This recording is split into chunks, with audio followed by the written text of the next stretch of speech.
नमस्ते students. Class 10th में अपना जो टॉपिक चल रहा है चैप्टर नंबर 18 उपभोक्ता और विविध जागरूकता तथा सूचना का अधिकार, जिसका नोट्स का पीडीएफ मैंने आपको आज अपलोड कर दिया था उस पर। तो आप इस नोट्स को भी साथ के साथ कॉपी में नोट करते हुए चले और इसको समझने का प्रयास भी करें।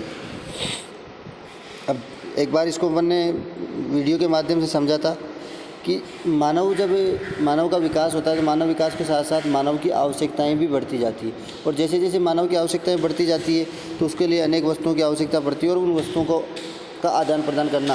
तो ये कब की बात है, जब अपने प्रारंभिक मानव जो था वो इस प्रकार से जब उसकी आवश्यकताएँ बढ़ने लगी तो उसने वस्तुओं का विनिमय करने, वस्तुओं का आदान प्रदान करने लगा। धीरे धीरे वस्तु आदान प्रदान में प्रॉब्लम आने लगी तो उसने मुद्रा का प्रयोग कर, वस्तु के बदले में मुद्रा का प्रयोग करने लगा।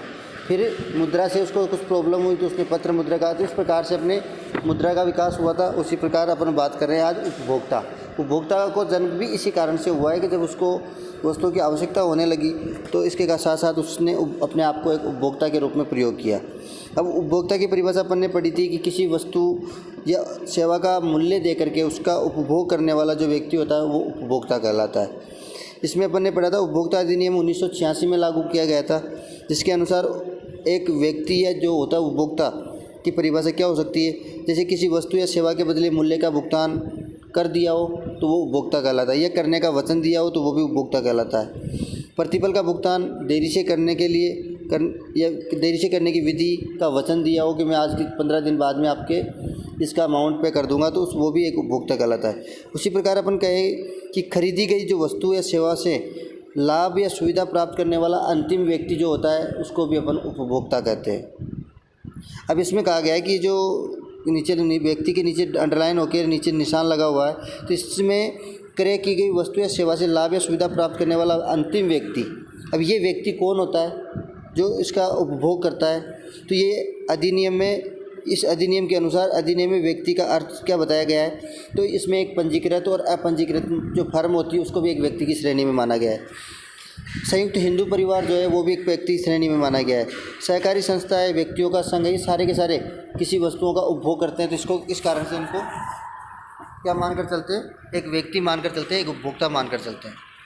इसके बाद में अपन ने बात की थी कि शोषण कब होता है, जब व्यक्ति किसी वस्तु का प्रयोग करता है, उसके बदले में वो मूल्य भी देता है और मूल्य देने के बावजूद भी उसे लाभ प्राप्त नहीं होता। या अपन जैसे बात करें कि अपन ने कोई वस्तु कहाँ से मार्केट से परचेज़ की और वो जो वस्तु जिस उद्देश्य के लिए अपन ने परचेज़ की थी या खरीदी थी वो उद्देश्य अपना पूरा नहीं होता, तो वो क्या हो गया, उपभोक्ता का शोषण। नेक्स्ट, अब उपभोक्ता शोषण क्यों होता है, उपभोक्ता शोषण के क्या कारण होते हैं, तो उस कारणों को देखते हैं।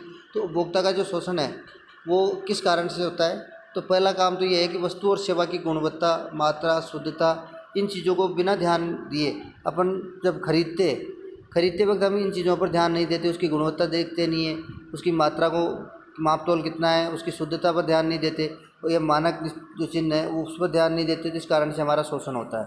दूसरा है वस्तु और सेवा के, अपने मार्केट में अपन जाते हैं तो एक प्रकार की एक जैसी अनेक वस्तुएं होती हैं और जिनकी रेट भी अलग अलग होती है। तो जब वस्तु और सेवा के अपने पास विकल्प होते हैं कि हमें अच्छी वस्तु का चयन करना चाहिए, तो हम सही वस्तु का चयन नहीं करते, इस कारण से भी हमारा कई बार शोषण होता है। वस्तुओं से संबंधित अपने को जानकारी नहीं रहती है, तो उस जानकारी के अभाव में भी उपभोक्ता का शोषण होता है। कई बार अपन देखते हैं कि उपभोक्ता जो वस्तुओं की जो पैकिंग होती है उस पैकिंग पर क्या कर लेता है, पैकिंग पर अगर कोई प्रचार प्रसार की चीज़ें लिखी हुई है तो उसी को लिखित प्रचार प्रसार पर क्या कर लेता है, विश्वास कर लेता है। जैसे वही बात है, विश्वास कैसे, इस दिन अपन ने समझा था कि किसी भी वस्तु के बारे में, जैसे अपन कोई उद्योग है और वो उद्योग उसके ऊपर प्रिंट कर देता है कि इस तेल को 1 महीने पर लगाने से सिर में गंजे के भी बाल आ जाते हैं, तो ये सीधी सी बात अपन समझ सकते हैं, तो वो बेवकूफ़ बनाने का काम कर रहा है। तो इस प्रकार के अफवाहों पर विश्वास कर लेते हैं। कई बार कारण होता है कि उपभोक्ता क्या होता है, पढ़े लिखे नहीं होते, जिसके कारण भी उनका क्या हो जाता है, शोषण हो जाता है। वस्तुओं को खरीदने पर अपन क्या करते हैं, जब वस्तु लेने जाते हैं तो बिल प्राप्त नहीं करते, क्योंकि बिल लेते हैं तो बिल लेने के साथ ही गवर्नमेंट का टैक्स भी अपने को लगता है, लेकिन गवर्नमेंट का टैक्स मुश्किल से 2-4 रुपये टैक्स लगता है। उस 2-4 रुपये के बदले में अपने को जो रसीद प्राप्त होती है वो रसीद आपके उस वस्तु में अगर कोई घटिया क्वालिटी आ जाती है, कुछ भी आ जाती है, तो आप उसके लिए क्लेम आपको मिल जाता है। लेकिन आप अगर कोई बिल नहीं लाते हो तो उस कंडीशन में आप उस दुकानदार से किसी भी प्रकार के क्लेम की उम्मीद नहीं कर सकते। साथ ही साथ अपन देखें कि हानिकारक, कई बार क्या होता है, बहुत सारी हानिकारक वस्तुओं के विरुद्ध हानिकारक वस्तुएं अपने को प्राप्त हो जाती है, उसके विरुद्ध अपन क्या करते हैं, उपभोक्ता में शिकायत भी नहीं करते हैं। अब जब शिकायत करेंगे तभी तो उसका निपटारा होगा, लेकिन शिकायत नहीं करते। क्यों नहीं करते? कि हम देखते हैं कि यार 10-20 रुपये तो एक्स्ट्रा लिए, उसके लिए हम कहाँ कोर्ट के चक्कर लगाएंगे। तो इस प्रकार से क्या होता है, हमारा शोषण होता है। कई बार क्या होता है, ये सारे उपभोक्ता जो है संगठित नहीं होते, सब अलग अलग की राय होती है। इस कारण से कई बार बड़े बड़े जो उद्योगपति होते हैं उन तक या उनके विरुद्ध किसी प्रकार की कोई शिकायत नहीं होती, तो वो जैसा चल रहा है वैसा ही चलने देते हैं। सरकार, कई बार ऐसा कारण भी होता है कि कई बार अपन कंप्लेन करवा देते हैं, तो उस कंप्लेन का क्या होता है कि शिकायतें जो होती है, शिकायतों का शीघ्र निवारण नहीं होता, जिसके कारण भी उपभोक्ता दूर रहने लग जाता है। सरकार पर पूंजीपति और उद्योगपतियों का प्रभाव, क्योंकि पूंजीपति उद्योगपति जो होते हैं पैसे वाले होते हैं, तो वो पैसे दे करके अपने उस केस को इतना लंबा कर देते हैं कि व्यक्ति परेशान होकर उस केस में जाना ही बंद कर देता है और उल्टा दोषी खुद बन जाता है। तो इस प्रकार से अपन बात करें कि इस प्रकार से उपभोक्ताओं का शोषण होता है। अब उपभोक्ता शोषण किस किस प्रकार से होता है, तो उपभोक्ता शोषण के प्रकार अपन पढ़ेंगे। तो उपभोक्ताओं का शोषण तब ज़्यादा होता है जब वस्तुओं का उत्पादन बड़े पूंजीपति उद्योगपति जब करते हैं, तो या बड़ी बड़ी शक्तिशाली कंपनियां जो होती है वो जब किसी वस्तु का उत्पादन करती है, तो उसमें ज़्यादा क्या होता है, उपभोक्ता का शोषण होता है। और इसी उपभोक्ता शोषण को 2 वर्गों में बांटा गया है, वस्तु या माल या वस्तु के रूप में व्यक्ति का शोषण, या सेवा के रूप में व्यक्ति का शोषण। अब माल वस्तु के रूप में कुछ पॉइंट दिए हुए हैं, तो इसको देखते हैं कि माल वस्तु के रूप में कैसे अपने को घाटा हो सकता है या कैसे किस प्रकार से अपने को हानि होती है। तो तौल की मात्रा सही नहीं देना, तौल, मात्रा, वजन तथा माप में कमी करना, ये किसका कारण है? शोषण, माल या वस्तु के रूप में शोषण का। अगर वो व्यक्ति अपनी वस्तु का तौल, मात्रा, वजन और माप में यदि कोई कमी करता है, तो वो उसका शोषण हुआ। बताई गई गुणवत्ता, उसने बता दिया कि साहब ये तो इतनी गुणवत्ता वाली चीज़ है, वो उतनी गुणवत्ता वाली ना निकलना, ना होना, ये भी क्या है, बताई गई गुणवत्ता का ना होना। अशुद्धता या मिलावट का होना, कई बार कुछ वस्तुएं ऐसी होती है, कुछ चीज़ें ऐसी होती है, कुछ खाद्यान्न होते हैं जिनके अंदर क्या होता है, कंकर पत्थर मिला दिए जाते हैं।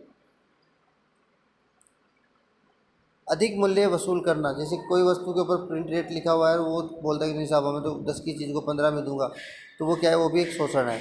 वस्तुओं का कृत्रिम, अब कई बार क्या होता है कि जो वस्तुएं अपने पास उपलब्ध होती है, उनके बड़े बड़े उद्योगपति क्या करते हैं, उनका कृत्रिम अभाव उत्पन्न कर देते हैं। और कृत्रिम अभाव उत्पन्न करने के कारण क्या होता है, उपभोक्ता उस चीज़ को समझ नहीं पाता और अधिक मूल्य चुकाने के कारण उसका भी शोषण हो जाता है। तो ये तो था माल या वस्तु के रूप में। अब बात करें अपन सेवा के रूप में, तो सेवा शर्तों के अनुसार समय पर गुणवत्ता युक्त या संतोषजनक रूप से सेवा प्रदान नहीं करना, ये भी एक शोषण है।